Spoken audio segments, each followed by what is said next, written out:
नमस्कार। हर इंसान की जिंदगी में कुछ ऐसे राज होते हैं जिन्हें वो दुनिया से छुपा कर रखता है, पर भारत में ये राज अक्सर सिर्फ दिल के कोनों में नहीं छुपे होते, बल्कि शादी के मंडप में होते हैं, वरमाला के पीछे होते हैं और हाँ, हंसी की आड़ में भी मिलते हैं। जी हाँ, आपने सही सुना।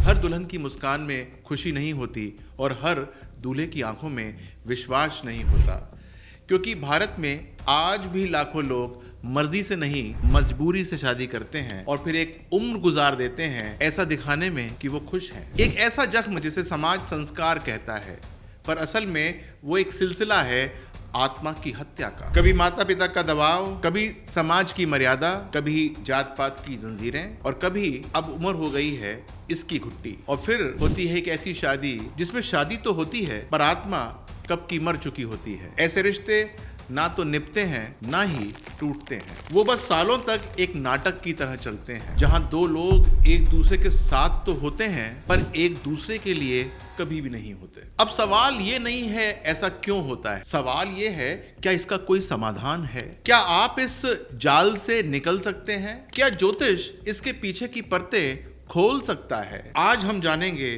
फोर्स्ड मैरिजेस का ज्योतिषीय समाधान और तलाक के बाद दोबारा जीवन चुनने की असली दिशा।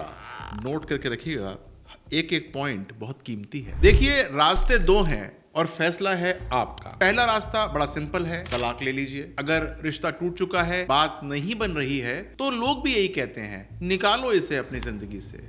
लेकिन दूसरा रास्ता है और वो है ज्योतिषीय समाधान निकालने का। अब मान लीजिए आप एक परिवार के हिस्से हैं, बच्चे हैं, सामाजिक जिम्मेदारियां हैं, तो फिर तलाक से समाधान नहीं मिलेगा। भारतीय ज्योतिष कहता है हर रिश्ता टूटा नहीं होता, कुछ सिर्फ थमे हुए होते हैं और उन्हें समझदारी, संयम और सही मार्गदर्शन से फिर से जिया जा सकता है। जी हाँ, सही सुना आपने कि अगर निर्जीव हो चुका है रिश्ता तो ठीक हो सकता है, पर अगर तलाक ही रास्ता है तो भी जरा रुक जाइए। क्यों? मैं अभी आपको बताता हूं। तलाक ही लेना है तब भी आपके सामने दो रास्ते खुले हैं।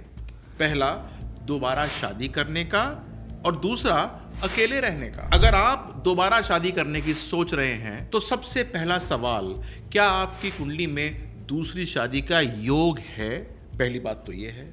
और दूसरी बात, अगर है तो क्या वो पहली शादी से बेहतर होगी या उससे भी ज्यादा दुखद? कई बार लोग पहले रिश्ते से भागकर बिना सोचे समझे दूसरे रिश्ते में कूद जाते हैं, ये जाने बिना कि दूसरी शादी पहले से भी बड़ी भूल बन सकती है।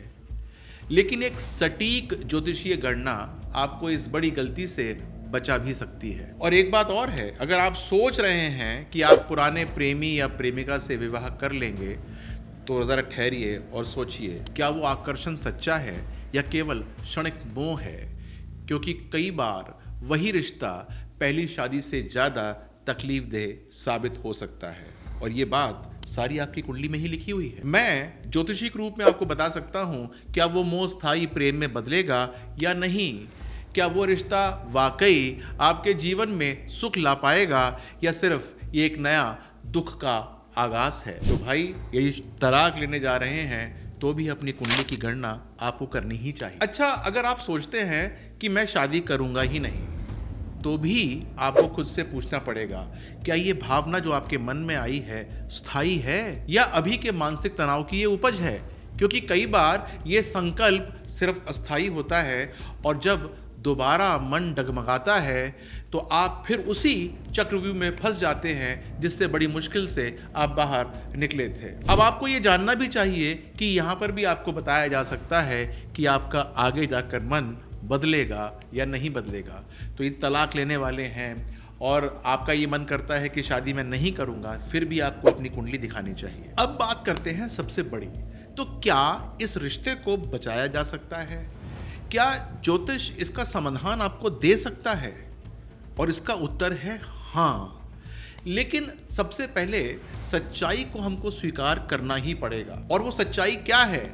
अगर ये विवाह आपको नापसंद है तो यकीन मानिए ये कुंडली में भी लिखा गया है। सप्तम भाव, नवांश की कुंडली अगर ये पीड़ित है तो इसका सीधा अर्थ है कि ये सिर्फ इस जन्म की गलती नहीं है, ये आपके पिछले जन्मों का भी कर्मफल है।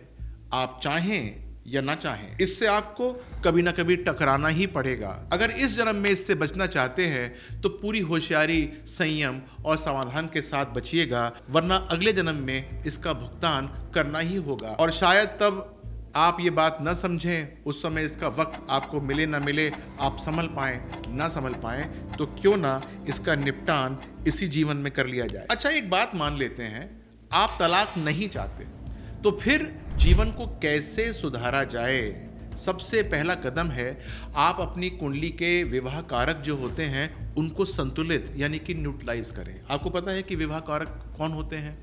सबसे पहला कारक होता है शुक्र, जो प्रेम, आकर्षण और भावनाओं को संतुलित करके रखता है। ठीक है। दूसरा कारक होता है गुरु यानी कि जुपिटर, जो कि आपकी समझदारी, समर्पण और रिश्ते की गहराई दर्शाता है। लेकिन यह ग्रह तभी काम करेंगे जब आपके अंदर कर्म सुधारने की भावना होगी। अब वो भावना ही तो जागृत करनी है मुझे आपके अंदर, और वो भावना किसी उपाय से ही जनित होती है। और वो उपाय क्या है? उपाय वो नहीं जो किताबों में सबके लिए एक जैसा लिखा होता है। उपाय वो होते हैं जो आपकी कुंडली, आपके जीवन की दशा, आपके मन की दिशा के अनुसार तय होते हैं। तो आप जेनेरिक उपाय बिल्कुल मत कीजिएगा। अगर उपाय करने हो तो अपनी कुंडली दिखाकर ही कीजिएगा।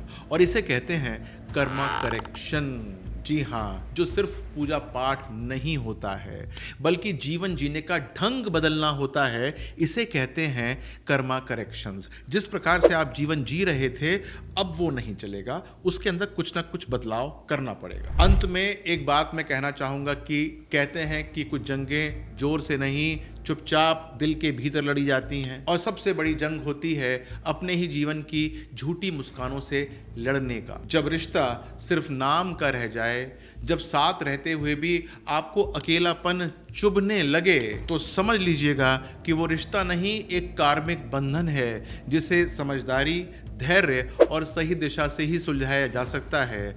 मत भागिए अपने जीवन से, मत कूदिए जल्दबाजी में नए रिश्तों में। पहले जानिए कि आपकी आत्मा क्या चाहती है यानी कि कुंडली, और आपकी कुंडली क्या इशारे कर रही है, मैं आपको पढ़ के बताऊंगा। अंत में ये और कहना चाहूँगा कि हर रिश्ता नियति नहीं होता, कुछ रिश्ते परीक्षा होते हैं और कुछ पिछले जन्म के अधूरे अध्याय, इनको पढ़ना भी बहुत ज़रूरी होता है। कैसे पढ़ा जाता है, किस प्रकार से कर्मा करेक्शन किया जाता है, ये सारी के सारे भेद मैं आपके समक्ष आकर आपकी कुंडली के अनुसार इनको आपको बतला सकता हूँ। यदि आपको इसमें कुछ बात पूछनी हो तो आप नीचे कमेंट बॉक्स में पूछ सकते हैं, मैं उसका बहुत सहर्ष उत्तर दूंगा। अपना ध्यान रखिएगा। नमस्कार।